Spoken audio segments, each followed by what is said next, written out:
Halo sahabat Trubus, apa kabar? Selamat datang lagi nih di podcast Trubus. Seperti biasa di Trubus Channel. Sahabat Trubus, aku sekarang ini pengen bahas mengenai pertanian modern nih sahabat Trubus. Tapi kalau bicara tentang pertanian modern pasti banyak banget kan yang kita bahas dari hulu sampai hilirnya. Dan hulu itu juga banyak aspek atau banyak segmen yang kita bahas.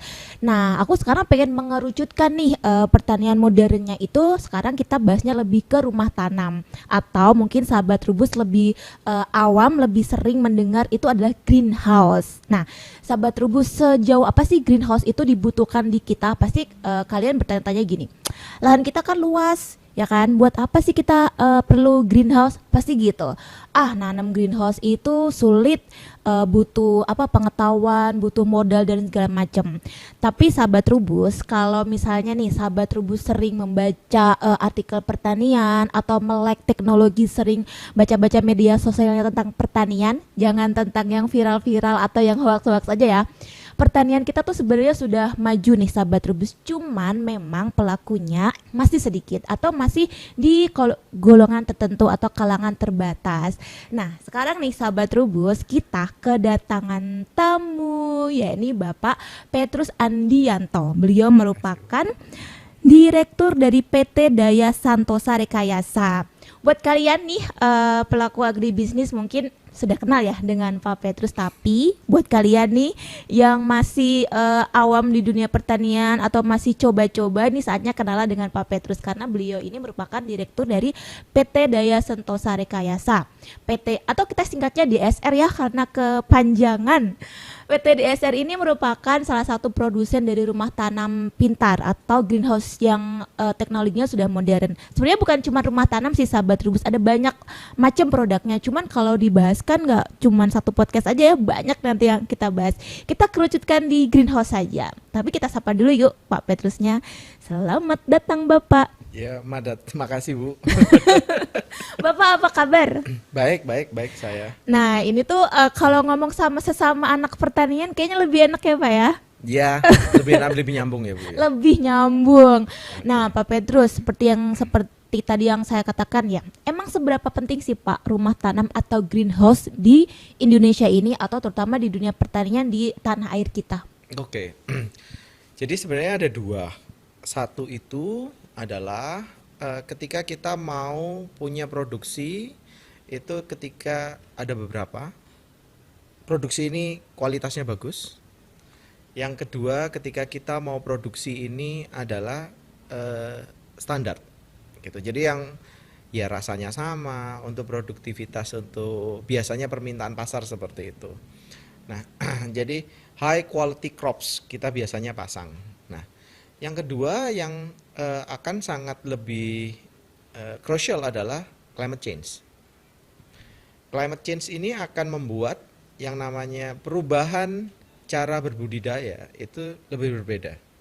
Oke. Nah, itu dua hal yang penting ketika kita mau nanam di greenhouse. Yang mau nggak mau akan mempengaruhi yang namanya setiap unsur dalam ketika kita berbudidaya.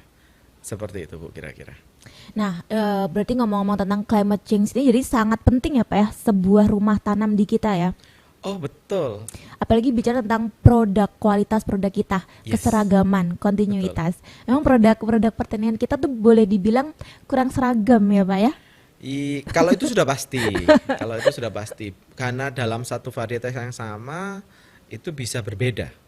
Yang namanya untuk kualitas dari daerah.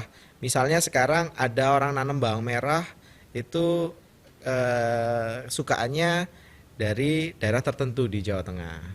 Padahal bibitnya semua sama. Seperti itu. Nah, untuk menseragamkan yang namanya kualitas itu perlulah sebuah greenhouse. Ya. Seperti itu kira-kira Bu. Jadi biar seragam dan juga produknya kita itu berkualitas, kita bisa memakai greenhouse ya. Karena kalau greenhouse itu boleh dikatakan tidak terkendala cuaca. Benar nggak Pak? Betul, salah satunya bukan hanya tidak terkendala cuaca, tapi kita bisa mengatur sampean. Cuacanya ingin seperti apa. Maksudnya gimana tuh Pak? Oke, salah satunya adalah ketika kita menanam itu tomat gitu ya. Atau tanaman yang kurang mau dengan air. Nah, biasanya Orang nanam cabai nih, biasanya. Kalau mau nanam cabai waktu harganya bagus, itu adalah waktu musim penghujan. Sedangkan cabai sendiri tidak suka air terlalu banyak. Nah, Oh itu salah iya, satu benar. opportunity-nya. Kan gitu maksudnya. Mm-mm. Kalau cabai itu menggunakan greenhouse itu break even point-nya adalah 40.000 Mm-mm. rupiah karena memang perlu yang namanya ngatur supaya lebih hangat dan segala macam itu adalah 40.000 contohnya. Sehingga ketika dijual harganya 60.000 pun itu Untung. sudah banyak gitu, Bu. Kan gitu maksudnya. Itu salah satunya adalah untuk kita tahu bagaimana yang namanya greenhouse itu bisa meningkatkan kesejahteraan petani. Salah satunya di situ. Oke, jadi kalau misalnya saya menih Mm-mm, petani cabai ya Pak ya, betul. saya punya greenhouse, amin ya. Amin. Aduh, mereka keselak. Saya punya greenhouse nih. Kemudian jadi kalau misalnya saya produksi cabai, mau musim hujan, mau musim panas, saya bebas bisa nanam kapan aja. Dan Mm-mm. keuntungan yang saya dapatkan pun continue pasti seperti itu ya Pak ya? Atau Kira-kira bagaimana? kira-kira begini, ketika kita sudah punya greenhouse, kita bisa pilih. Misalnya nih, Bu. Bisa. Kalau musim kemarau, saya nanamnya yang bagus biasanya melon. Oh, Gitu ya. oke. Nanamnya melon. Ketika cabai itu adalah bagusnya waktu Desember, kemudian nanti mau Imlek, ataupun habis ini kan mendekati nanti mau puasa. Betul ya, biasanya naik tuh Betul. harganya. Kita tanam cabainya waktu musim penghujan. Oh, oke. Jadi petani itu akan punya banyak pilihan dengan dia punya rumah greenhouse tersebut. Tidak harus nanamnya cabai terus. Oh, ini melawan melawan arus nih Oh ceritanya. iya, karena dengan Oh. gitu petani bisa menentukan harganya bargaining point-nya di mereka. Wah, enak banget dong kalau kayak Ya gitu ya. memang semuanya seperti itu seharusnya dengan konsep greenhouse, Bu. Oh, oke. Seperti itu. Siap. Jadi ya kayak kalau misalnya yang lain nih ragu-ragu untuk tanam cabai di musim hujan karena takut banyak penyakit ya Pak ya. Ya, Biasanya betul. cendawan apa sih namanya busuk Busuk akar iya batang, busuk yang kayak itu ya Pak fusarium. antraknos yang Ya, di buah antraknosa. itu kan Ya, juga kan bikin harga betul. turun. Tapi kalau misalnya saya punya greenhouse ya nggak masalah. Betul. Dan saya bisa dapat harga lebih tinggi di saat orang lain dapat harganya mungkin kurang bagus karena kualitasnya kurang oke gitu. Betul. Jadi pada intinya adalah ketika kita punya sebuah greenhouse untuk level petani, itu yang penting adalah kita tahu strateginya bagaimana mau nanam apa. Oh, Begitu. Pada saat ini, oh saya misalnya nanam melon nih. Kalau mm-mm. kita di ketinggian, kita nanamnya beef tomato. Atau kita mau Oke. nanam stroberi saat harganya bagus, tapi stroberi nggak lagi bagus ya. Kan gitu maksudnya Hmm, harganya. ya. Itu yang kita bisa mainkan Wah, ketika kita seru. ketika kita melakukan atau ketika kita punya greenhouse. Seperti itu. Dan itu kita nggak bisa main kayak gitu kalau kita nggak punya greenhouse ya Pak ya. Tidak bisa, Bu. Ya kalau Kan gitu misalnya maksudnya. sekarang ber kayak Desember, Ya, November, Januari itu hujan lagi deras-derasnya kita nanam cabai ya sudah gitu ya Pak. ya, ya kemungkinan gagalnya lebih tinggi. Itu Iya, hubungannya tadi yang sama climate. Kan gitu iya. Oh maksudnya. iya itu iklim tuh segitu ngaruhnya ya Pak ya. Oh iya, kan gitu maksudnya. Kalau kita misalnya nanam hujan nih, kita memperkirakan tidak hujan, ternyata La Nina nih tahun ini. Nah, itu sudah pasti diperkirakan harga cabenya sudah pasti di atas 35.000. Seperti itu. Nah, atau nanti terlalu keringnya berkepanjangan nih. Hmm. Kan gitu maksudnya. Itu juga akan mempengaruhi cabai. Kan gitu maksudnya.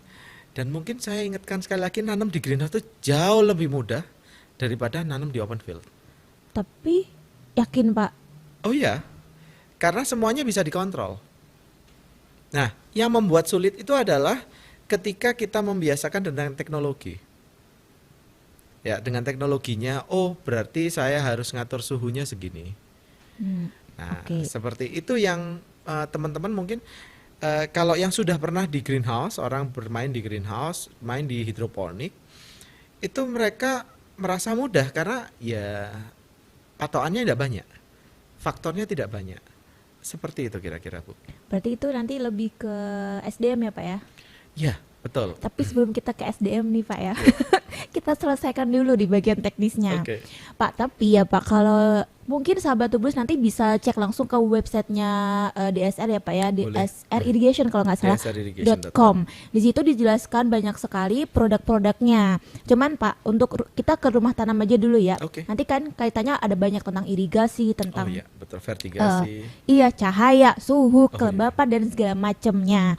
Nah, sebelum kita ke situ, sebenarnya kalau kita mau nanam greenhouse, mau bikin greenhouse, itu apakah kita harus punya lahannya tuh harus yang datar atau di lahan yang tinggi pun bergunung apa ya, berbukit-bukit gitu ya. Itu apakah Terasering. Ya. itu apakah bisa? Jangan-jangan kalau nanam greenhouse tuh kita harus punya lahannya tuh harus yang datar gitu kan. Karena tuh kayak kita bangun rumah mungkin kalau yang masih awam seperti itu. Tapi kalau kita tinggal di gunung apakah kita bisa bikin greenhouse gitu, Pak? Oke. Tentang lahan sih sebenarnya yang ingin saya Betul. tanyakan. Jadi saya cerita dulu adalah ketika kita kalau kita benchmark ya. Kalau yang namanya datar itu memudahkan untuk produktivitas, Bu. Apapun lahannya, kalau kita Pak Petrus ketika tahannya itu berelevasi, itu satu pasti tidak bisa mekanisasi. Tidak bisa mekanisasi. Kalau lahannya di atas 8% kemiringannya. Ya, semua mekanisasi tidak bisa.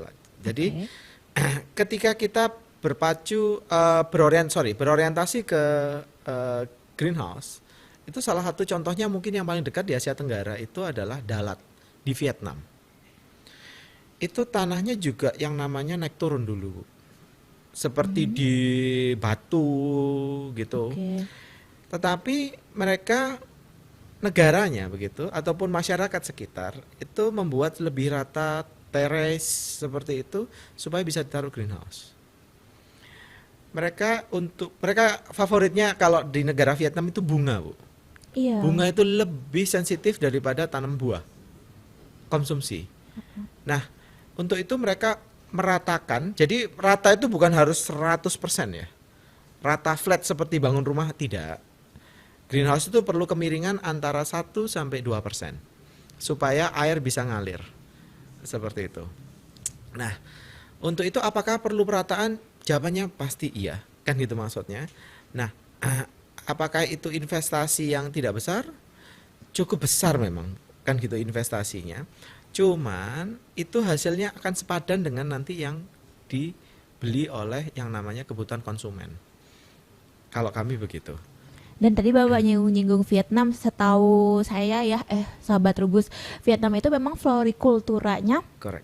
itu bagus, bunga potongnya itu keren-keren di mereka. Padahal kita itu pasmanutfah tanaman hias kita tuh nggak kalah bagus ya Pak, Iya. cuman kalah teknologi kayaknya ya Pak. Jadi kalau di Vietnam itu petani pun memakai automation, Bu. Dan mereka itu kan tidak bisa bahasa Inggris, sedangkan automationnya bahasa Inggris. Mereka itu yang lakukan umurnya sudah 50 tahun. Jadi mereka itu mengaturnya itu sudah diberikan sebuah standar. Bagaimana cara mereka ketika hari pertama mereka settingnya harus seperti apa. Dan itu dibiayai oleh negara untuk bikin SOP itu. Jadi mereka harus punya susunan sendiri. Ketika itu tulisannya saya rubah begitu ya, dia sudah nggak melakukan bisa. Mereka sudah nggak bisa baca bahasa Inggris aja nggak bisa kok. Saya tanya, mereka Anda bisa bahasa Inggris? Oh nggak bisa. Terus gimana? Jadi mereka punya catatan loh. Orang umur 50 tahun itu punya catatan, Bu. Yang diberikan negaranya, mereka hari pertama harus ngapain? Hari kedua pun harus ngapain? Hari ketiga, kalau di pertanian, di open field, itu tidak bisa seperti itu. Mana bisa, kemudian ada hama, kemudian tidak ada jadwalnya nyemprot. Kan gitu maksudnya. Tapi kalau di pertanian itu ada sequence-nya, dan mereka tinggal melakukan itu saja. Nah itu enaknya di greenhouse. Iya ya, jadi istilahnya ada jadwalnya, Oh iya, lebih teratur, Lebih gitu ya teratur. Pak. Gitu ya Pak ya. iya. Oh, jadi di sana itu petani kolonial pun udah melek teknologi ya? Loh iya, jadi mereka nggak bisa bahasa Inggris. Itu komputernya saya ngomong, kamu bisa komputer? Oh tidak bisa. Terus gimana? Ya ini tinggal dicolokkan, ini SOP-nya begini, ngelakukan gini. Saya balik, kalau hari ke-35 nggak apa-apa, nanti aja ini saya punya SOP hari ke-35. Oh, oke. Jadi kalau di sana kalau IoT ya Pak ya kita nyebutnya ya, itu Iya. tuh udah bukan cuman anak mudanya aja, tapi orang tuanya di sana juga melek ya Pak ya. Kalau Bukan di melek kalau saya ngomong, Bu. Apa? Jadi didoktrin. Oh, didoktrin malah Mereka ya. handphone, mereka punya hari pertama itu seperti apa, hari kedua itu harus seperti apa, hari ketiga seperti apa, hari keberapa mereka panen, itu mereka bisa nyebutkan. Lebih enak Mereka lagi punya dong. punya jadwalnya sendiri semuanya. Nah, itulah enaknya IoT sebenarnya. Jadi tidak harus teman-teman millennials kan gitu maksudnya. Sebenarnya doktrin itu perlu dilakukan untuk di yang namanya greenhouse seperti ini. Tetapi kalau open field itu susah karena memang coba dilihat cahayanya seberapa nih. Kelembapannya bagaimana? Kalau hujan jangan disemprot. Kan gitu maksudnya. Nah, Iya, harus menganalisa lagi petani. Betul ya? betul. Kalau greenhouse nggak perlu. Hari pertama settingnya apa, hari kedua settingnya apa, tiga settingnya apa, dan itu semua sebenarnya sudah ditaruh di dalam yang namanya automation tersebut. Tetapi di sana mereka melakukan doktrinasi supaya mengerti petaninya. Jadi kalau petani baru sampai 3 tahun itu seperti itu. Nanti mereka punya tahapannya lagi untuk mereka diajarkan. Tapi biasanya umurnya lebih muda. Tapi untuk petani yang tua mereka didoktrin, lakukan manual, automationnya. Tapi settingnya manual, Bu, di automation itu. Oh, seru ya ternyata ya. Jadi lebih mudah. Saya ngomong, oh mudah ya. Oh iya betul. Seharusnya kita melakukan ini. Seharusnya orang kalau misalnya ngomongin tentang greenhouse canggih atau rumah tanam pintar itu jangan pikirnya tuh jangan susah atau jangan sulit atau bagaimana ya Pak ya. Tapi Iya, sebenarnya itu kita bisa melakukannya itu jadi lebih baik karena jadwalnya sudah ada. betul. Kita sudah bisa mengatur cahaya, kelembaban dan segala macam ya Pak ya. Iya. Jadi kalau di SR sendiri itu kalau misal bangun rumah tanam, misalnya saya mau kerjasama nih sama Bapak ya, bangun rumah tanam gitu kan ya. Itu apakah saya hanya dibangunkan rumah tanam saja ataukah saya juga nanti akan dapat informasi dari DSR, oh Mbak harus pakai ini loh vertigasinya harus pakai yang ini, Betul. kemudian Mbak harus pakai sirkulasi udara itu pakai alatnya yang seperti ini, kemudian untuk kelembabannya ada alatnya sendiri atau saya dibiarkan aja gitu Pak. Oke. Jadi ketika ada ya Santosa itu enggak harus di greenhouse, Bu. Di irigasi sama vertigasi pun sama. Kita selalu tanya, Anda ini mau nanam apa? Misal saya mau nanam cabai. Cabai, kan gitu ya Misal. maksudnya. Oke. Saya akan ngomong sama Ibu dulu. Kapan? Kapan? Waktu harganya bagus, Pak. Betul ya? Biasanya seperti Iya itu. dong. Yang untungnya tinggi, Pak. Biasanya orang akan ngomong, saya ini mau nanam cabai karena harganya bagus, Pak. Betul ya, Bu? Ya kan Iya gitu dong. selalu ada reasonnya. Karena komunitas yang seksi. Oke, seksi kan gitu lagi. Oh, ini cabai harganya naik. Kita akan ngomong bahwa, Pak, kalau gitu Anda pakai irigasi tetes supaya nanti waktu kemarau Bapak bisa nanam melon. Kalau petani biasanya seperti itu. Karena mereka bukan untuk produksi yang sustain ya Bu ya. Kalau selada semuanya kan bukan produksi untuk seperti itu. Kalau petani kan harus bagaimana mereka dapat untung yang banyak, mau ganti varietas pun nggak masalah. Iya sih, Nah, nggak masalah. seperti itu ya. Ya. Jadi itu yang akan kita ngomong, kan gitu maksudnya. Jadi kita misalnya, Pak, saya mau nanam selada nih. Misalnya gini ya, mau nanam selada karena selada itu banyak NFT gampang, tapi dia tidak bisa loh kalau disuruh tanam cabai nanti, Oh, oke. supaya berat, kan gitu maksudnya. Ya. Nah, itu salah satunya. Jadi kita akan milihkan spesial untuk petani tersebut. Jadi tidak hanya kita ngomong kalau Ibu Pak Petrus saya mau nanam masang ini bisa nggak dengan model spesifikasi seperti ini bisa, kan gitu maksudnya. Bisa juga. Tetapi mostly kita melayani adalah yang namanya konsultasi sebelum Anda beli ke kami Enak banget. dan masih free Bu, Oh, masih free. masih free. Wah. Kan gitu maksudnya. Karena kita sadar bahwa ketika konsultasi itu dilakukan dengan berbayar, itu mereka akan berpikir dulu. Karena perlu setelah berkonsultasi, misalnya nih, kita mau nanam cabai sepanjang tahun, visible nggak? Kenapa kok tidak ada perusahaan besar nanam di dalam greenhouse sepanjang tahun? Karena tidak visible. Kan gitu Iya. maksudnya. Karena tidak visible. Kalau nanam cabenya waktu harganya jualnya nanti 60.000 itu visible, tapi kan tidak sepanjang tahun visible. Iyalah. Nah, itu salah satunya kalau ketika kita discuss dengan petani. Seperti itu. Jadi ketika nanti pun ada beberapa project misalnya dari negara gitu, itu kita pasti tanya ke petani, mau nanam apa sih Anda ini? Mau ngapain sih? Kan gitu maksudnya, Pak, saya mau suplai hanya untuk sayuran, ya berarti simple. NFT selesai kan gitu maksudnya. Begitu saya mau sometimes cabai Pak Petrus nanti sometimes sama mau ini kan gitu. Nah, itu kita buatkan yang sesuai fleksibilitasnya tinggi. Kemudian perlu greenhouse itu kalau tanamannya berbunga ya Bu ya. itu greenhouse-nya harus ada bukaan di atasnya, harus ada roof ventilation-nya. Seperti itu. Oh, banyak sekali variabelnya yang nanti kita bicarakan ketika kita teknis.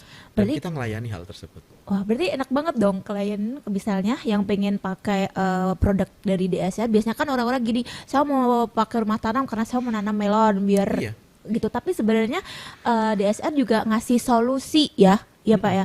Oh, biar harga tinggi nanti biar untungnya gede. Jadi pas Betul. nanti berarti kalau nanam cabai bisa berpasangan dengan melon ya Pak ya. Di Kira-kira settingnya begitu. seperti itu. Kalau selada berarti nggak bisa kita mau Ya. sampingannya atau pas waktu cabai naik kita ganti perangkat Sistemnya. perangkatnya pakai yang untuk budidaya cabai gitu ya. Betul. Wah itu kalau diskusi kayak gitu petani jadi enak dong, jadi tercerahkan gitu. Yang awalnya pengen selada aja nanti bisa berubah pikiran dong, mau yang melon sama cabai aja nih Pak gitu.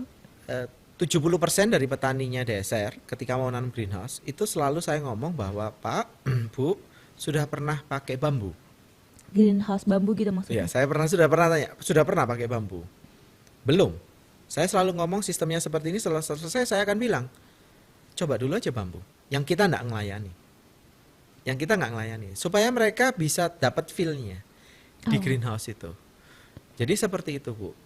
Nah, banyak sekali yang namanya petani dari DSR yang kita ngelayani retail, mereka gunakan bambu, kemudian besi, kemudian mereka nanti baru beli dari Daya Santosa. Dan itu setelah 3 sampai 4 tahun kemudian ketika dari konsultasi pertama. Jadi pertama cuma beli drip irigasi. Itu banyak. Banyak, Bu. Di Jawa Timur, di Batu itu sampai mereka bikin sendiri, akhirnya mereka tahun ini beli dari Daya Santosa. Itu sudah 8 tahun yang lalu. Wow. Karena levelnya petani. Iya, Jadi oke. dia ngerasakan, oh ya kalau beli di sini bisa break even, jadi umurnya bisa panjang. Terus karena greenhouse itu satunya adalah Pak Petrus adalah masalah cuaca tadi saya ngomong. Kalau tanamannya berangin, tanamannya takut dengan angin, begitu. Yang bunga, Oke, ya itu karena nanam bunga itu kan takut angin, Bu. rontok ya. Rontok kan gitu kalau kena angin, kan dipakai greenhouse. Artinya apa? Greenhouse-nya harus bisa nahan angin jadinya, betul ya? Iya. Kan gitu maksudnya. Nah, itu ada hitungannya. Kalau ditanam bambu, mereka kan nyoba dulu ditanam bambu. Tapi ketika nanti kena angin yang di atasnya 40 km per jam, dia bertambah berat. Jadi dia miring. Itu efeknya dari bambu. Lama-lama miring dia. Seperti itu. Lama-lama miring, lama-lama enggak Ketika kita kokoh. nanam, kan gitu waktu mau panen, seminggu lagi roboh. Itu problemnya. Itu sering dialami. Seperti itu.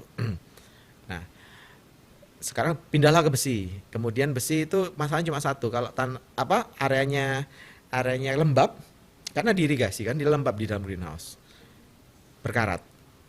Jadi coatingnya harus pakai galvanizing. Jadi kalau kami itu standarnya galvanizing, Bu, semua besinya, dan tidak ada welding. Kenapa? Karena welding itu ketika kita ngomong standarnya greenhouse itu besinya harus digalvanize. Begitu, ketika besi galvanize itu kita las, Bu, atau kita welding, itu galvanize-nya hilang. Harus dicat lagi tuh. Nah, itulah titik lemahnya. Jadi ketika kita memasang greenhouse itu tidak di welding. Dalam standarnya itu tidak di welding. Supaya apa? Galvanize-nya tetap ada di situ. Jadi di mur baut saja. Nah, itulah yang membuat prefabrikasi daripada orang yang nanam itu dengan besi kemudian tidak digalvanize, cuma dicat setiap tahun. Karena apa? Kalau dicat, plastik UV itu bisa tahan 3 tahun sampai 5 tahun, tapi besi tidak bisa. Dia akan berkarat. Kan gitu maksudnya. Setelah 3 tahun kita harus bersihkan yang namanya besinya dari karat itu hampir sama, kira-kira sekitar 40%. Biayanya seperti bikin greenhouse baru, karena orang harus naik, digosokin sedikit-sedikit, kemudian dicat lagi, kemudian dipasang plastiknya. Kalau ganti baru dengan plastik besi, dengan greenhouse besi yang dilas. Berarti kayak kita ngeluarin duit lagi dong, Pak. Ya, kan gitu maksudnya. Nah, itu problem. Salah satunya problem. Seperti itu. Sedangkan kalau misalnya kita pakai yang tadi yang sudah Galvanizing. standar dari DSR yang Ya. sudah digalvanis itu kita dapat untungnya gimana? Kalau Ya, tadi kan 3 ganti tahun. plastik aja. Oh, Selesai. kan gitu maksudnya.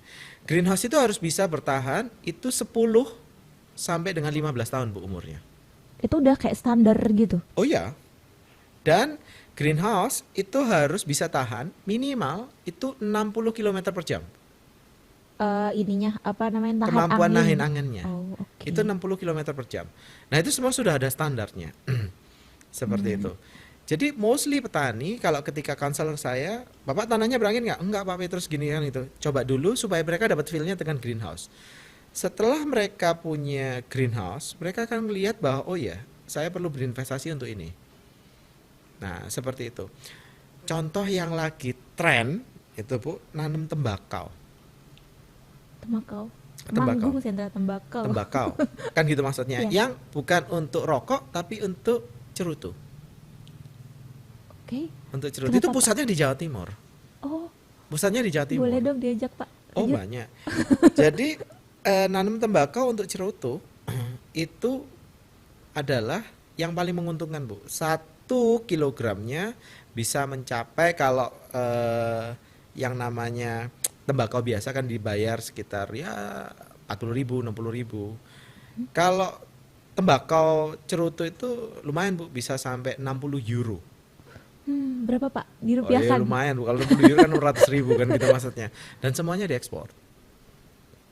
Kan gitu maksudnya. Mahal. Ya karena kebutuhannya orang di luar negeri adalah untuk mostly cerutu Cerutu. dan pasarnya kan memang high class. Dan yang paling cocok ditanam itu di iklim seperti kita. Taste-nya akan lebih bagus kalau dipasang seperti di tempat seperti kita, tropical. Taste-nya, karena masalahnya taste, Iya kan, betul, buat dirasakan cita betul, rasanya. kan gitu maksudnya. Kuba itu nanamnya karena untuk cerutu Bu, di dalam greenhouse. Dan greenhouse-nya simple sekali, seperti nanam NFT dan biayanya sama seperti NFT. Tapi satunya harganya kalau selada di pasaran yang paling mahal harganya 25.000, ini 60 Bu, 60 euro tapi cuman. Cuman 60 ya. Ya, dan hasilnya Euro tapi. produktivitasnya itu kalau misalnya greenhouse misalnya dapat 1 kilo, kalau di luar open field misalnya cuma dapat 1 kilogram per meter persegi, kalau di greenhouse mungkin bisa naikkan, bisa Berapa? sampai 3 kali lipatnya, karena bisa muter terus kan gitu maksudnya dan lebih cepat. Kalau yang namanya tembakau itu untuk cerutu itu bisa harganya berlipat-lipat Bu. Jadi panen 2 kali, greenhouse meskipun semahal apapun itu terbayar dalam waktu 3 tahun. Itu salah satunya. Jadi kalau petani kalau ngitung kan 8 tahun penyusutan. Jadi kalau petani kan pinginnya adalah bagaimana profit, bagaimana mereka Iya dong. sejahtera, kan Iyalah, gitu Pak. maksudnya. Dan kita itu cocok palingan adalah untuk tanaman cerutu sebenarnya. Meskipun saya bukan perokok ya Bu, saya enggak bisa ngisap cerutu juga. Cuman saya Saya juga lihatnya Pak.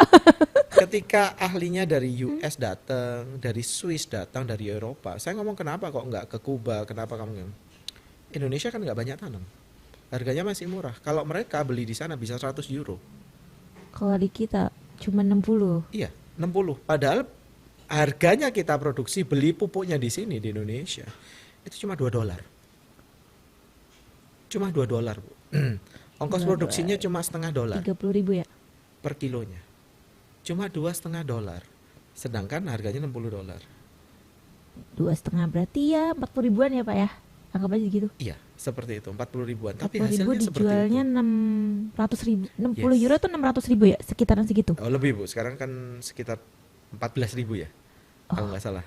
Ya pokoknya jauh Ya, banget 15.000 dari lah. biaya produksinya. Oh iya, jadi memang sangat menjanjikan, kan gitu maksudnya. Dan baru ada 2 perusahaan cerutu yang mau beli di Indonesia, seperti itu. Dan akan berbondong-bondong lagi masuk. Wah ini Seperti kalau tahu ini lama-lama ganti komoditas nih Pak. Jadi nanam tembakau. Loh, yang penting kan pada intinya kan gini Bu, salah satunya adalah tembakau. Itu adalah yang cocok di Indonesia. Yang ngatur, jadi jangan berharap nanamnya mau bunga lili, bunga apa, bunga tulip, bagusnya seperti di Belanda. Caranya berbeda. Ada tembakau yang bisa bagus ditanam di Indonesia dengan greenhouse system itu adalah di Indonesia dengan harganya jauh lebih mahal dari bunga tulip loh. Iya.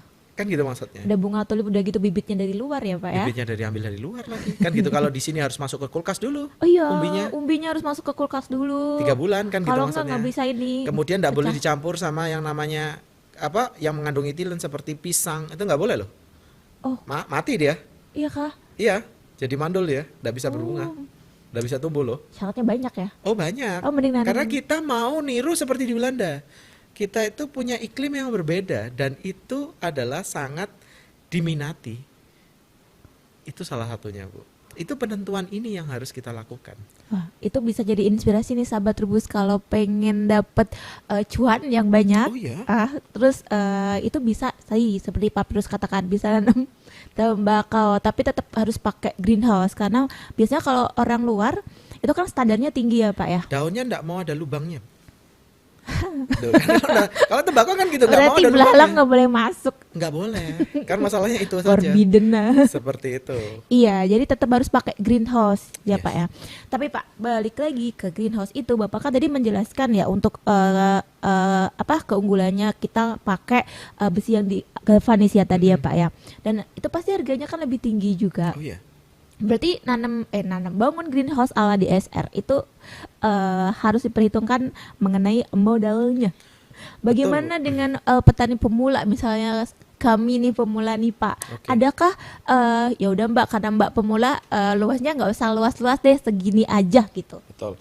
Jadi salah satunya programnya tahun 2023 Daya Santosa itu mau kerjasama sama financing, Bu. Oke. Nah, itu supaya petani bisa nyicil. Wah seru nih. Seperti itu. Jadi memang ini lagi masih alot dengan teman-teman finance, kan gitu maksudnya. Karena eh, teman-teman dari finansial itu kan perlu jaminan. Satu perlu jaminan, kolateral, kan gitu. Kedua mereka minta bisa di buyback. Yang kedua ini sudah beres. DSR bersedia buyback karena galvanize, Bu. Saya Oke. bisa pakai untuk apa di tempat yang lain. Kan begitu maksudnya. Nah, problemnya nomor satu biasanya. Seperti itu. Nah, ini yang sedang dinegosiasikan. Kan gitu maksudnya untuk tahun 2023 tuh programnya DSR supaya petani itu bisa melakukan menyicil greenhouse-nya. Dapat angin segar lumayan. Seperti itu. Karena apa? Ketika kita investasi, apapun investasinya ketika tidak bisa break even point, nggak usah greenhouse. Kan gitu maksudnya. Iya. Misalnya kita nanam jagung, tapi nanam cabai gitu ya. Kemudian dia kena anthracnose, juga sama ruginya. Iya sih. Betul kan gitu Betul. maksudnya. Justru financing itu berasa kenapa kok greenhouse? Mereka kenapa tertarik? Karena mereka beranggapan lebih risknya lebih low. Oh ya pasti. Kan gitu maksudnya. Iya. Itu salah satunya pendapat mereka. Cuman Pak Petrus ini untuk kolateral gimana? Nah, itulah yang sedang kita bicarakan, modelnya kolateralnya seberapa. Kan gitu maksudnya.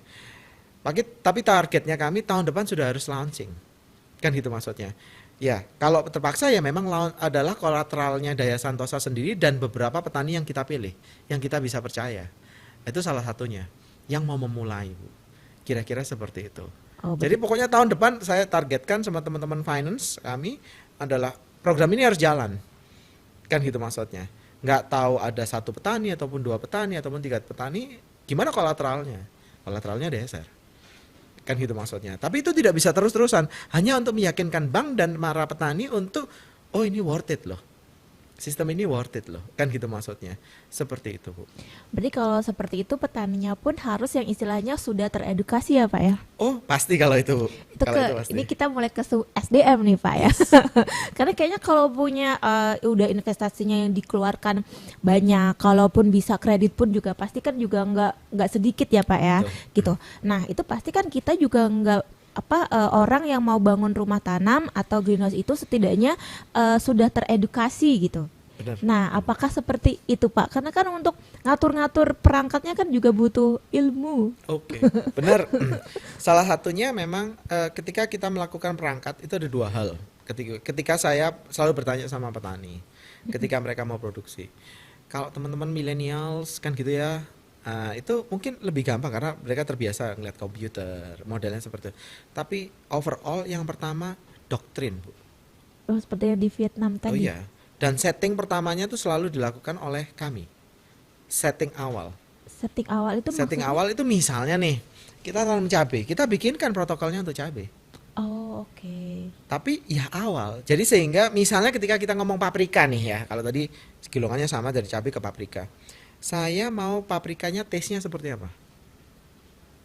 Nah, itu kita tidak ngelayanin. Kita yang standar aja. Kan gitu maksudnya, Bu. Tapi kalau misalnya saya mau paprikanya rasanya lebih ada getirnya. Itu apa yang harus dimasukkan? Itu kreativitas sendiri-sendiri, Bu. Kan gitu maksudnya. Dan yang kedua yang paling mencolok adalah melon. Hmm, Nah, kalau Ibu ke melon, melon itu yang paling mahal itu personal melon. Melon yang kecil-kecil segini nih. Nah, iya. itu mahal tuh. Harganya 20.000, tapi satu buah. Nah, personal melon itu indahnya adalah satu tanaman bisa 4 loh. Bukan cuma satu. Kalau rock melon kan jadinya satu besar. Kalau personal melon itu bisa jadi 3, bisa jadi 4. Nah, itu perlu ilmu lagi untuk memodifikasi settingnya. Nah, biasanya kita ngomong belajar satu aja dulu deh. Kan gitu maksudnya. Seperti itu. Karena kalau misalnya kita mau tanam 4 gitu seperti seorang wanita hamil 4. Jumlah nutrisinya itu harus cukup. Kalau enggak mereka bahaya. Seperti itu. Tanamannya juga berbahaya. Bahaya untuk ibunya. Seperti itu. Dan tidak bisa digenjot karena beracun jadinya. Kalau di tanaman terlalu banyak itu beracun. Seperti itu, Bu, kira-kira. Nggak bisa ngatur, tanaman nggak bisa ngatur. Kita kasihin isinya lebih tinggi pada saat ini, itu jadinya keracunan. Nah, itu benar-benar harus pas. Nah, kita bisa nyatingkan untuk 1 kali, untuk yang awal. Kalau mereka mau berkembang, aku pingin 2 nih, atau saya pingin 4 jadinya, itu bisa. Leaf area index nanti ke situ, Bu, jadinya. Nah, Ayo, seperti apa itu? jumlah cahaya yang masuk harus di tanaman, kan gitu maksudnya. Itu nanti akan ada hitungannya lagi. Tanamannya harus diperjarang, modelnya seperti apa untuk jadi 4. Daripada kita tanam 2, Mm-mm. kita tanam 2, hasilnya masing-masing cuma 1, lebih baik kita tanam 1, hasilnya 3. Betul ya? Masuk di akal. Nah, seperti itu. Hemat kosnya kan, sudah. Iya. Nah, dan pupuknya naik 3 kali lipat, tidak harus. Tidak harus naik 3 kali lipat. Kan gitu maksudnya. Tergantung posisinya apa yang naik 3 kali lipat dan apa yang tidak. Waduh, ini Kan berarti gitu. harus benar-benar ngerti tentang tanamannya juga, kemudian ngerti tentang instalasinya juga ya Pak ya. Kalau kita memang Betul. mau serius bertani yang berkelanjutan, yang berkualitas. Jadi gini, jadi yang penting dalam sebuah ketika kita ngomong agronomi, kan itu apa agriculture itu ada 2 loh, agri sama culture. Budaya dan Budaya. pertanian. Budaya di pertanian itu berbeda. Nah, ketika kita mau produktivitas kita naik, kemampuan agrinya harus naik. Culture-nya juga harus berubah. Kan gitu maksudnya. Culture itu apakah kalau misalnya ketika kita nanam misalnya nih, Bu, nanam padi sama nanam melon. Itu budayanya berbeda loh. Oh iya dong, beda. Betul ya, kan gitu maksudnya. Bahasanya kalau di melon tuh harus ngewewil. Iya, Yang ngambilin itu ya. ambilin daun. Nah, itu setiap hari loh. Kalau petani padi disuruh langsung nanam, itu biasanya gagal dan yang salah adalah tanamannya. Biasanya yang disalahkan. Enggak dong. Kan gitu. Seharusnya yang disalahkan adalah cara budidayanya. Nah, dalam hal ini yang namanya budaya itu di dalam greenhouse juga sama. Budaya orang dalam greenhouse berangkat pagi itu harus sudah mandi. Iya kan steril, Bu. Kan gitu maksudnya. Berbeda kalau petani Wow. berangkat langsung berangkat dong. Ini berarti petaninya harus rajin mandi nih. Oh ya enggak. Kalau petani biasanya bangun tidur, makan, habis itu berangkat. Jalan, Kan gitu iya. maksudnya. Nanti aja setelah Pak Petrus sorenya aja atau siangnya biar nggak gerah. Tapi Iya. kebalik. Kan gitu maksudnya. Kalau petani greenhouse itu selalu bahasanya wangi dulu, Bu, kalau mau masuk greenhouse. Wangi dulu. Ya, kan gitu maksudnya. Jadi kalau ada satu perusahaan yang tadi tembakau itu mereka disediakan kamar mandi Buat mandi dulu. buat mandi, mereka baru boleh bekerja. Ya, jadi enggak peduli. Jadi mereka kalau mandi pagi itu pasti bawa tanah untuk mandi. Siangnya mau mandi lagi silakan. Waduh, ini kayak mau ketemu tanaman, kayak mau ketemu siapa aja ya Pak Ya ya. karena memang harus steril kan gitu maksudnya. Seperti itu. Jadi kita pun daily life-nya juga harus berubah dong ya kalau misalnya kita pengen benar-benar bertani yang serius, yang profesional, nanti dapat produknya seperti yang Bapak tadi katakan ya, berkualitas. Kalau bikin tomatnya pun tomat yang premium, Yes, melon yang premium, cabai yang premium, dan harganya sudah pasti lebih tinggi di atas harga pasaran ya Pak. betul. Jadi di perusahaan itu ada perusahaannya. Sebelum Anda masuk sudah mandi? Sudah mandi? Oh iya ada tulisannya. Saya tanya, Gak bisa kenapa? Karena bohong ya memang Pak. harus. Karena memang harus, kan gitu maksudnya. Karena udah belum mandi nggak perlu masuk ke greenhouse, oke. Kan gitu maksudnya. Seperti itu. Ya Anda hari itu tidak berbayar. Ngapain Bu? Cuma mandi aja. Masalah mandi kan gitu maksudnya.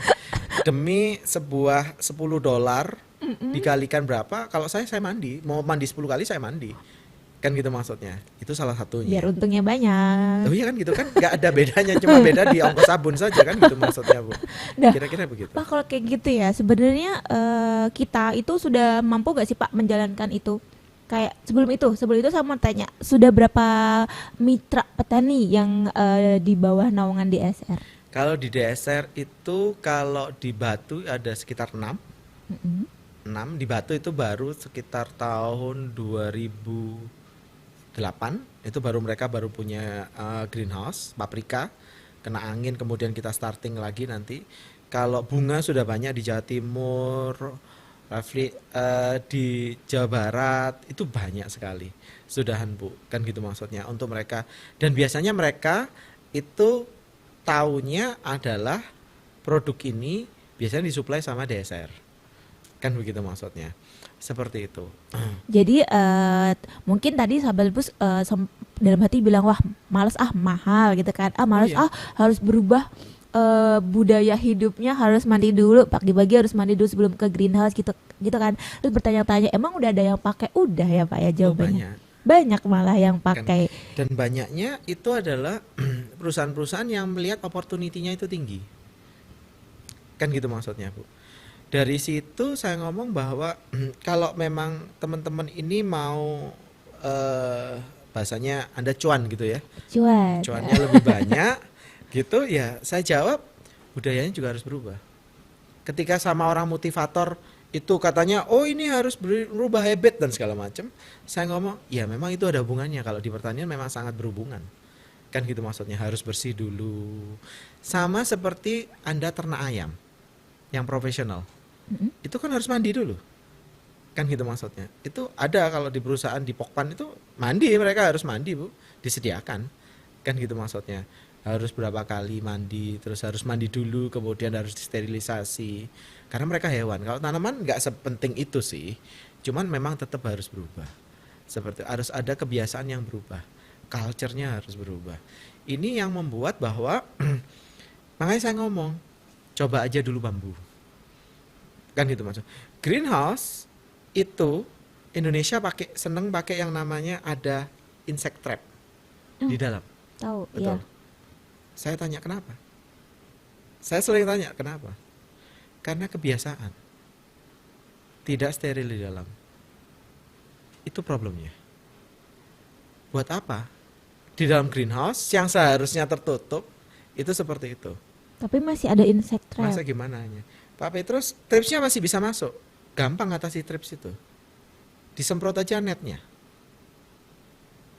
Itu ketika mereka nempel mereka mati. Jadi tidak perlu di dalam ada yang namanya bahasanya saya kertas kuning, Iya, kertas kuning. insect trap. Kan gitu Nanti maksudnya. nempel-nempel di situ. Ditempelin di situ di dalam greenhouse. Di luar negeri nggak ada loh. Di Indonesia aja yang special. Kan gitu maksudnya. Biar Jadi- ini Pak, biar nampol. Ya kan gitu biar artinya greenhouse Anda tidak bersih. Kan gitu maksudnya. Salah satunya adalah penyebabnya biasanya ketika saya ngelihat itu lantai. Lantai meskipun sudah di semen kan ada yang kayak gitu, tapi tetap masih pakai insect trap. Oh iya, pakai insect trap. Saya nggak ngomong bahwa semen bagus loh. Enggak sih, saya pernah datang ke Oh iya kayak kan, gitu. yang bawahnya semen. Iya, Kan gitu maksudnya. iya, Semen itu kan masih bisa meresap air ya. masih sih. Ya, lebih baik plastik. Plastik. Yes. Apalagi ada greenhouse yang pakai untuk lantainya adalah paving stone. Ada juga. Nah, itu inseknya naruh di situ telurnya. gampang kan? Oke. Kan gitu maksudnya. Jadi taruhlah plastik, polietilen, bahasanya kami adalah, bahasanya teman-teman sudah tahu sebenarnya, ground cover, width map, Wih, ya tahu ya tahu. kan gitu maksudnya. Nah seperti itu kira-kira. Nah itu yang lebih banyak yang namanya harus dipakai. Kalau mau di semen sekaligus saja di epoksi, selesai. Tapi harganya kan lebih mahal. Kalau hanya semen saja, permukaannya rabat saja, itu menambah masalah loh. Lebih baik di plastik aja, plastik mulsa aja. Kalau paling murah ketika petani masih bambu, Pak Petrus gimana? Masih harus beli wheat mat? Saya ngomong, tanggung beli plastik mulsa aja. Taruh di plastik mulsa. Gitu Bu kira-kira. Wah, tapi itu Lebih murah kan daripada cor? iya sih. Oh iya, kan gitu maksudnya. Jadi konsepnya ini yang harus dipakai, kan gitu maksudnya. Banyak orang dicor Pak Petrus bagus.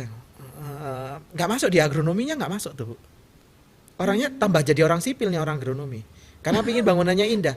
Itu konsepnya agronominya Bersih, mana? bersih, indah, Bersih, kan gitu bersih. maksudnya. Iya. Di plastik aja. Selesai, selesai 1 kali 2 kali sudah sobek-sobek, buang. Ganti aja plastik lagi. Murah kan? Nah, itu beberapa culture yang mungkin kita cuma ngadopsi sedikit, terus kemudian dicor. Di luar negeri dicor, kelengkapannya dia cuma 35 Bu. Nggak banyak dia serangganya. Tapi di Indonesia lain ceritanya. Kan gitu makanya diciptakan ala wheat mat. Oke. Itu ada nggak di SR? Oh ada, kan gitu maksudnya. Jadi kalau ketika tanamannya petani itu bambu, Pak Petrus ini supaya kita nggak banyak anunya, ganti aja dulu lantainya. Gimana Pak Petrus? Mulsa aja, plastik mulsa aja. Itu jauh lebih bagus daripada kita pakai semen dicor di rabat. Itu lebih bagus loh, kan gitu maksudnya. Nah itu memang, ya karena memang ilmunya agronomi Bu. Kan gitu. Kalau orang sipil yuk dicor Pak, kan gitu maksudnya. Oh, Nah iya. itu biasanya banyak orang sipil masuk ke greenhouse dengan ngomong, oh lebih bagus dicor. Oh iya betul. Kalau Anda dicor, lebih baik Anda epoksi. Oh mahal Pak Petrus. Ya kalau gitu plastik aja. Lebih bagus memang Bu kalau dicor, kemudian kalau mau sama agronominya masuk, di epoksi. Dan harus acid resistant. Karena yang namanya pupuk kita kan acid tuh. Mm, Nah, asam. epoksinya mahal Bu. Wow. Itu masalahnya. Jadi ketika kita ngomong sama petani dan orang adalah gak usah dicor. Di wheat mat. Kalau orang profesional di wheat mat. Kan gitu maksudnya, Bu. Sudah selesai, ground cover. Sudah seperti itu aja. Jadi airnya bisa turun ke tanah. Ya. Jadi kalau kelebihan air dia bisa turun ke tanah. Kalau dicor nggak bisa. Dia bertahan di situ, evaporate. Jadi lembab. Sama seperti itu. Jadi kalau ketika kita itu melakukan pertanian, kita harus benar-benar ngerti dasarnya kenapa harus dicor. Saya ngomong, nggak ada dasarnya. Biar bagus, oh lain cerita. Kan begitu tuh Bu. Yang kita tanam, tanaman itu tidak seperti orang manusia yang perlu bagus, tapi dia perlu cleanness. Clean Kan itu bukan berarti bagus ya, Oh Pak. iya Ya? dong. Kan lain Bu. Kan satunya bersih. Bersih itu bisa pakai plastik, kan gitu maksudnya. Plastik itu lebih mudah, yang namanya kemudian airnya bisa turun ke bawah, dan lebih mudah kering, kan gitu maksudnya. Contoh ketika kita pakai besi ya, air yang ketika kita masuk cor, airnya yang terevaporate, itu misalnya kita jatuhkan 10, yang evaporate 10. Kalau kita pakai yang namanya ground cover, gitu Bu, airnya bisa turun ke bawah. Kalau mulsa nggak bisa ya, kalau mulsa nggak bisa. Tapi wheat mat itu bisa masuk ke bawah. Oh, oke. Kemudian sisanya yang di atas permukaan dia dalam waktu setengah jam habis. Tapi kan tidak 10, paling cuma setengah. Kelembapannya lebih terjaga. Itu salah satunya. Jadi kalau petani, Pak Petrus ini enaknya dicor. Buat apa? Saya tanya buat apa? Jadi ini, kalau sudah ngajarkan, kalau sudah tahu, bagusan gini Pak. Anda pingin bagus atau pingin ini? Kan gitu maksudnya. Itu ngajarkan, itu yang sulit untuk teman-teman petani. Jadi mereka banyak buang supaya kelihatan cantik. Saya ngomong gitu. Kenapa? Kelihatan cantik dan Di canggih. epoksi aja. Saya ngomong kalau mau di epoksi. Kalau Anda ke Belanda, itu enggak ada rabat, Bu. Yang ada di epoksi mereka. Seperti parkiran di mall-mall tuh. Itu epoksinya itu tidak acid resistant. Kalau di greenhouse, acid Harus. resistant. Harus. Habis itu ada UV protectannya. Itu mahal loh. Kan gitu maksudnya. Sejelimet itu malah jadinya. Oh iya, Ya, Pak. jadi lebih baik pakai plastik aja. Atau pakai with map aja. Pakai heat map aja lebih murah daripada dicor. Ah, itu salah satunya untuk mengajarkan budaya. Oh, Jadi bisa. jangan dicampur adalah untuk yang namanya tanaman dengan untuk yang namanya sipil, untuk rumah tinggal. Itu jangan dicampur. Karena budayanya pun beda. Jadi Kan gitu. jadi pengen ini kalau jadi yang dinamakan canggih itu bukan berarti lihat yang dilihat mata cantik ya Pak ya, bagus itu kan. Biasanya kan kalau misalnya orang lihat wah canggih nih greenhouse-nya di bersih, Betul. pakai lantai semen gitu Betul. kan ya Pak, terus kita jalan juga enak. Biasanya kan orang awam tuh sudah mengasosiasikan itu canggih ya Pak. Nah ternyata canggih itu definisinya lain nih sahabat Trubus. Canggih itu adalah yang berguna buat tanamannya Betul. dan mendatangkan uang buat Iya, kita, benar. ya Pak. Bener, Bu. Nah, jadi jangan kepikiran, wah canggih itu tuh berarti greenhouse-nya bagus, lantainya bagus Ah, itu iya. kan. Terus kita datang ke greenhouse yang cuma pakai wood mat atau pakai apa tadi Pak, plastik aja, Plastik itu mulch. kita bilangnya nggak canggih gitu ya Pak. Oh, iya. Padahal itu bisa dikategorikan canggih juga Iya. karena bermanfaat buat tanamannya ya Pak. Betul, Bu. Jadi ketika kita ngomong pertanian, kita orientasinya jangan sipil. Orang Orientasinya ya orang maksudnya. iya jangan keinginannya orang, tapi keinginannya tanaman. Oh, Kan gitu. baik. Itu yang harus salah satu contoh culture yang kalau saya ngomong buat apa, Pak? Ya biar bagus, Pak Fitri. Oh, biar bagus. Biar kalau jalan itu tuh enak gitu loh Enak, Pak. Pak, kan gitu maksudnya. Bersih, Kalau bersih bersih, tanda kutip. kan gitu maksudnya. Saya ngomong kalau mau seperti ini bagus, Pak. Itu diepoksi lah sekaligus. Oke. UV protectant sama yang namanya acid. Kenapa, Pak? Kalau Anda ketetesan misalnya pupuk, itu ngeflek. Jadi nanti seperti lantainya seperti orang panuan gitu, Bu. Ah, Nah, itu caranya belang-belang. belang-belang. Jelek kan? Iya Kan jadi gitu jelek maksudnya. sih. Nah, seperti itu. Jadi saya ngomong kalau kita mau pakai lantai itu salah satunya cor, langsung aja epoksi. Tapi epoksi juga harus perhatiin juga harus acid resistant. Yes, harus acid Harus resistant. tadi UV ada protectant-nya. UV protectant juga. Jadi Betul. nambah-nambah dong, Pak. Harganya untuk epoksi di Plaza Indonesia untuk yang namanya itu harganya epoksinya 3 kali lipat, Bu. Kalau pakai acid, kemudian harus pakai yang namanya UV. Harga epoksinya 3 kali lipat daripada parkiran. Ya adalah pakai yang lain Kan aja, gitu Pak. Kalau maksudnya. kayak gitu. Nah, kan gitu maksudnya. Itu salah satunya yang saya ngomong bahwa ini culture. Terus ada orang misalnya, ini salah satu lagi ketika orang merancang ini greenhouse itu sipil dengan orang agronomi yang merancang. Tanahnya bergerak, kemudian diikat sama mereka. Pondasinya diikat satu dengan yang lain. Oke. Itu pecah. Kan gitu maksudnya. Greenhouse-nya miring lama-lama. Jadi tidak perlu diikat. Kakinya aja dibetulkan. Kakinya greenhouse itu bisa digeser di kalau orang sipil ngerti, oh bisa digeser, Pak. Kan gitu maksudnya. Tapi itu setelah 3-4 tahun. Tapi kalau sudah dikunci namanya pondasinya, begitu ini ngomong sipil ya, Bu, ya, pecah, dia nggak bisa diapa-apain. Nggak bisa digeser loh. Bongkar tuh greenhouse. Itu salah satunya yang dialami oleh beberapa perusahaan yang suka ini harus dicor karena standarnya sipil. Nah, kalau sudah begitu ya saya ngomong, Pak ini sudah terlalu dikunci gimana? Jadi bongkar. Karena sudah terlalu dikunci. Waduh. Nah, itu beberapa yang tidak akan kita ulangi di petani. Dari petani kok, Pak Petrus kok sederhana? Memang greenhouse kalau Anda ke Belanda dan segala macam ya seperti itu. Lantai sama pondasi itu tidak boleh terikat. Nah, bingung orang tuh. Kenapa, Pak? Supaya lebih kuat. Tidak, supaya bisa digeser kalau misalnya nih nanti miring begini ya, Bu ya. Itu kalau tidak terikat yang namanya bawahnya bisa dibetulin. Kalau tanahnya bergerak. Nah, ilmu sipilnya ada nih. Kan gitu maksudnya. Nah, itu beberapa ilmunya di agronomi yang dipentingkan. Kan gitu maksudnya. Wah, Itu ini- salah satunya. Tapi kalau teman-teman sipil, oh dikunci aja biar kuat. Kalau tanahnya bergerak, tambah pecah semua enggak bisa direvisi. Oh, revisi. Kan gitu maksudnya. Iya, Nggak bisa oke. direvisi justruan. Kan gitu maksudnya. Mengulang. Itu yang sering saya ngomong sama teman-teman ketika mau bikin greenhouse. Kenapa alasannya kok tidak ini kok sederhana kan gitu maksudnya. Loh, lah yang dibikin ini apa? Kan gitu maksudnya. Untuk tanaman, kalau tanaman kan tinggal digeser aja besinya. Kalau tidak dikunci cocorannya. Seperti itu. Harus cakar rayam, Pak Peter. Buat apa? Kan gitu maksudnya. Ini kan bangunan ringan, tidak bangunan berat. Buat apa harus dicakar ayam? Salah satunya teman-teman seperti itu. Biar kuat, Pak. Bukan buat tanaman ya. Iya. Nah, orientasinya ketika bangun greenhouse itu tanaman. Itu yang saya minta sama teman-teman ketika kita membangun greenhouse itu orientasinya harus tanaman. Kan gitu. Itu yang buat greenhouse nantinya jadinya mahal, Bu. Itu salah satunya. Jadi selama ini apa ya, kita tuh terkontaminasi sama berita-berita atau bukan berita ya, apa teknik-teknik informasi yang sebenarnya nggak sesuai di apa yang dibutuhkan sama tanaman ya Pak ya. Iya.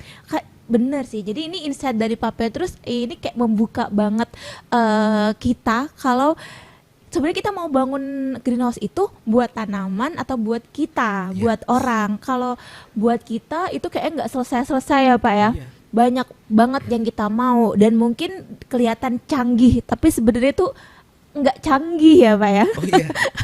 Kelihatan canggih tapi nggak canggih gitu, nggak efektif.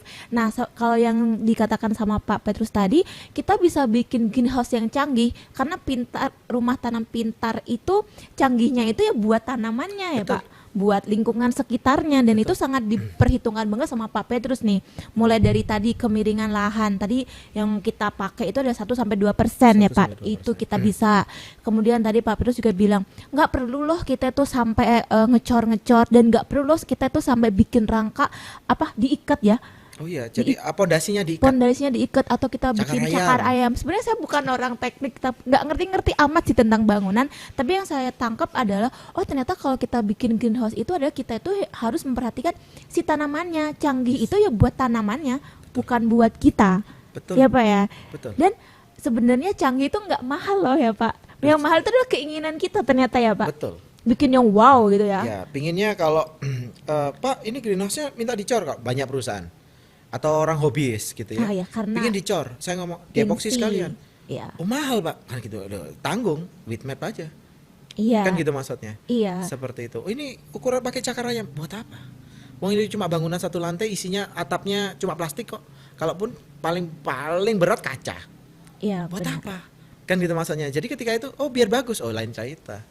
Wah seru. Padahal ya sahabat Rebus tadi tuh pas sebelum Pak Petrus datang, aku tuh kepikiran rumah tanam greenhouse pasti duitnya banyak. Terus nanti apa belum tentu nanti apa produknya nanti bagus atau terjual. Betul. Tapi tadi yang dijelaskan sama Pak Petrus, ya baik lagi kalau misalnya kita nanam apa bangun greenhouse itu sesuai dengan tanaman yang kita mau, terus kita maunya kayak gimana dan kita tahu ya karakter tanaman dan lain, ternyata itu duitnya itu tuh worth it ya Pak ya, duit yang dikeluarkan. Iya, jadi belilah sesuatu yang diperlukan untuk tanaman tersebut. Bila Bukan seorang kemauan Anda, oh bagus Pak. Seperti itu sering yang namanya teman-teman terjebak dari kalimat itu. Kan gitu. Simple, with map, selesai. Pak, ini kalau 3 tahun rusak gimana? Harganya murah. Beli aja. Oke. Kan gitu maksudnya. Selesai, Bu. Kan gitu maksudnya. Karena harganya with map cuma berapa? Harganya cor-coran per meter persegi berapa? kayaknya lebih mahal cor-coran deh. Nah, Kayaknya apalagi ya kalau Pak. misalnya bahasanya begini. Untuk rumah greenhouse tahan gempa. Kan gitu maksudnya. Di Jepang banyak loh. Ya karena di sana sering gempa. Ya, terus orang Jepang, orang UK ke sini, orang Belanda ke sini. Ketika ngelihat greenhouse, pondasi dikunci itu dia tanya, buat apa? Kamu nggak tambang rusak? Kan gitu maksudnya. Ya, saya cuma tertawa saja. Kan gitu maksudnya. Ketika dibilang gitu, kenapa Pak Petrus kok? Kan lebih kuat? Bukan. Karena nggak bisa Anda revisi. Akan mempersulit Anda cakar ayam segitu besar. Anda mau ngerevisinya gimana? Pondasinya kecil aja dalam 60 cm selesai. Kan gitu maksudnya. Kalau revisi gimana? Digali, digeser, selesai. Dikerjakan 4-5 orang, petani pun bisa. Geser cuma 5 cm. Tapi kalau sudah dicor, Ya, dicakar ayam, susah mau sih. 20 orang nggak bisa gesernya. Iya, kalau udah kuat. Betul. Nah, jadi kan sebenarnya kalau kayak gitu apa ya, mindset kita kan selama ini wah greenhouse greenhouse rumah tanam modelnya banyak dan segala macam. Yang main berarti hanya kalangan terbatas. Itu harus kita hapus ya, Pak ya. Ya, Bu. Betul. Nah, dari penjelasan Pak Petrus tadi kan sebenarnya kita pun yang istilahnya modalnya cekak pun sebenarnya kita bisa loh tanam pakai greenhouse-nya DSR, karena ya tadi dijelasin sahabat Rubus. Kita tuh nggak perlu sampai bikin cakar ayam sampai diiket-iket ternyata kan, dan kita juga nggak perlu pakai apa lantai yang cor-coran biar kelihatan canggih, pakai whip map pun kita cukup, pakai Plastik plastik pun mulsa. kita cukup, dan itu kan bisa sebenarnya bisa menghemat biaya. Oh banyak. Kita tuh sebenarnya bisa mengeluarkan biaya yang seharusnya memang kita keluarkan. Yes. Jadi mahal pun itu tuh worth it banget ya Pak. Iya. Biasanya kan kalau mahal tuh males. Ternyata setelah penjelasan dari Pak Petrus tadi, sebenarnya tuh nggak mahal juga sih kalau dipikir-pikir. Ya, kalau Anda ke greenhouse yang memang untuk produksi, tadi contohnya adalah perusahaan besar, dia punya paling banyak terekspos, Bu. Namanya Dwi Cahaya Tembakau. Oke. Itu PMA dari luar negeri, dari Swiss. Mereka nggak ada tulisannya yang namanya lantainya dicor, nggak ada. Nggak ada ceritanya dia ngomong. Karena apa? Itu justru akan rusak taste-nya. Oh. Ketika airnya menguap, kan gitu maksudnya, itu akan rusak taste-nya. Jadi sampai pondasinya itu sama mereka dipendam di tanah. Pondasinya dipendam di tanah. Jadi yang keluar hanya besi-besi saja. Seperti itu. Belasinya dikasih plastik, itu aja selesai. Kemudian bitmap, sudah selesai. Nggak ada cor-coran di sana. Kan gitu maksudnya. Tidak boleh. Sesimpel itu ya. Sesimpel itu. Dan greenhouse-nya simple sekali. Kan gitu. Kena angin, dibangun lagi karena dia. Seperti itu. Simple sekali greenhouse-nya. Saya ngomong, waduh ini greenhouse-nya dia itu hanya seharga untuk produksi ya Bu ya, 600.000 per meter persegi. 600.000 per meter persegi. Per meter persegi. Kalau per meter persegi itu bisa menghasilkan setiap tahun itu sekitar 8 kilogram. Satu kali panen kali 3 Bu. Anggap aja sekitar 24 kilogram. Kita kalikan aja dengan $60. Selesai. Banyak ya Pak. Selesai investasinya tuh selesai sekali. Balik udah. Oh sudah balik Bu, kan gitu maksudnya. Jadi mereka begitu setahun kemudian kena angin langsung diperbaiki sama mereka. Itulah yang dimaksud canggih tuh kayak gitu ya Oh Pak ya. itu yang dimaksud canggih karena urusannya produksi loh. Ya. Kan gitu maksudnya. Apakah harus yang namanya greenhouse-nya harus terbuka kiri kanan? Enggak, yang penting harus cocok. Kan gitu maksudnya. Harus cocok, harus Ya. mengerti kebutuhan tanaman ya. Sekali Betul. lagi ya, canggih itu tuh bukan berarti kita punya alat yang wow, Harus cocok sama harus tanamannya. cocok. Sama tanamannya. Nah, tapi Pak kalau selama ini berarti ya petani-petani atau mitra yang sudah bekerja sama dengan DSN itu sudah teredukasi sedemikian jauh ya Pak ya? Ya. Jadi salah satunya nih contoh kalau petani saya ngomong, Pak Petrus kenapa enggak pernah mau pakai plastik lokal? Plastik UV itu nggak mau pakai lokal gitu ya. Desert tuh tidak mau pasti. Karena dia tidak sun-term untuk tropical. Oke. Tidak untuk tropical. Tidak ada sun-termnya. Nah, itu yang problem. Sekarang teman-teman sudah ada yang bisa 3 layer. It's okay.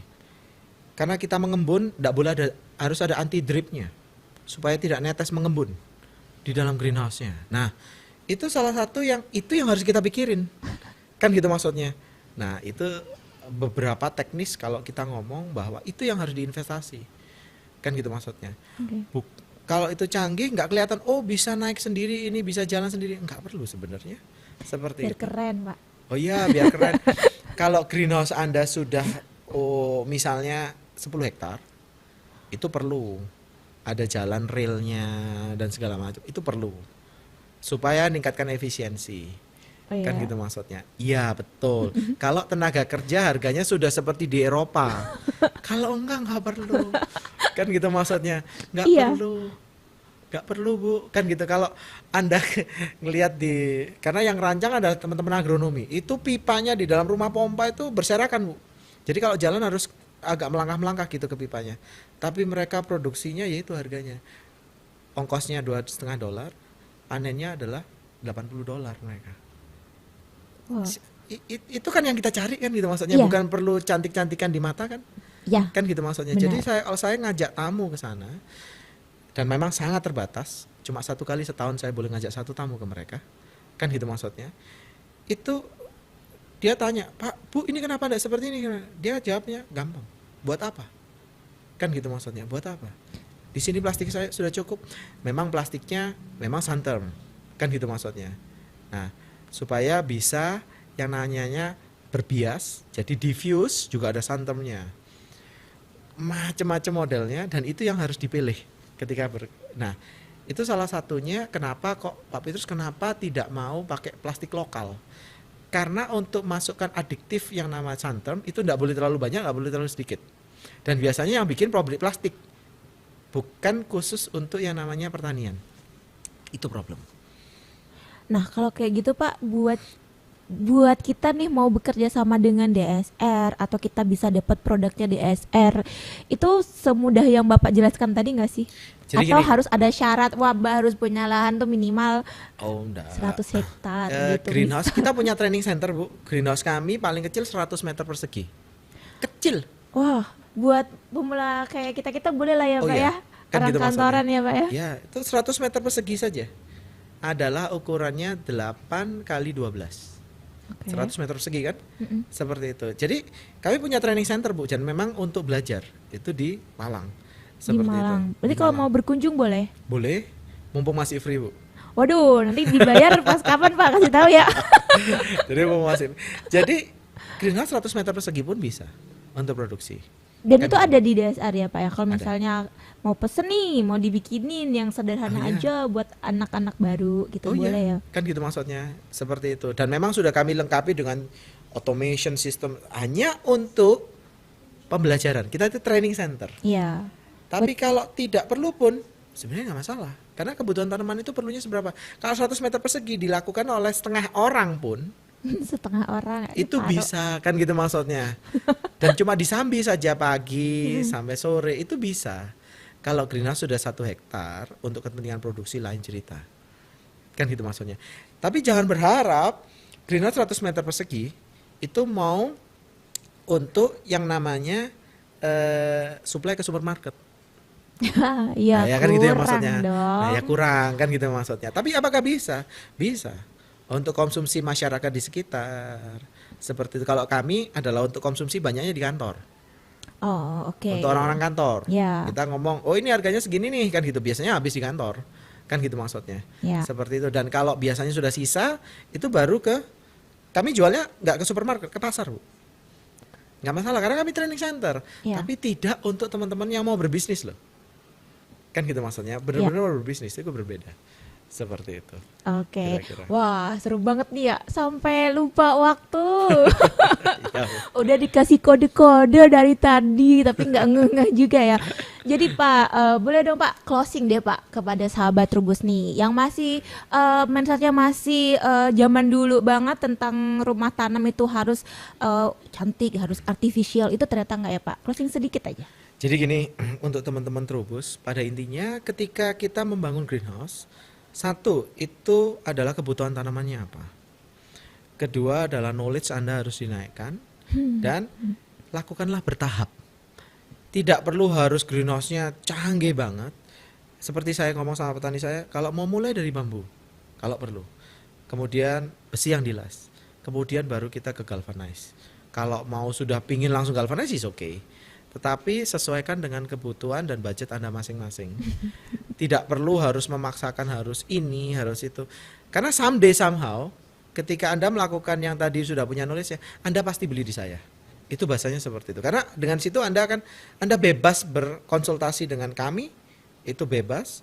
Tanya modelnya seperti apa supaya Anda bisa mencapai yang namanya produksi dengan maksimal. Itu kira-kira untuk teman-teman Trubus ketika kita mau berbudidaya dengan greenhouse. Greenhouse. Itu baru greenhouse saja ya sahabat Trubus. Sebenarnya ada banyak lagi yang bisa kita bahas tapi kan waktunya terbatas. Jadi insight-nya seru kan tadi kan dari Pak Petrus, kita ternyata bisa terbuka lagi nih informasinya, kita dapat yang bagus-bagus dari Pak Petrus. Ternyata canggih itu nggak harus yang cantik dilihat mata ya, tapi canggih itu adalah sesuai dengan kebutuhan tanaman dan juga yang bisa kita tuh dapat untung ya, karena dari budidaya itu kan apa sih yang mau kita dapatkan ya, pasti ya balik lagi ke cuan. Keuntungan yang akan kita dapatkan. Terima kasih banyak Bapak Terima kasih, atas Bu. insight-nya yang sangat berguna buat kami ya dan juga buat sahabat Trubus. Sampai ketemu lagi sahabat Trubus di podcast selanjutnya. Dah.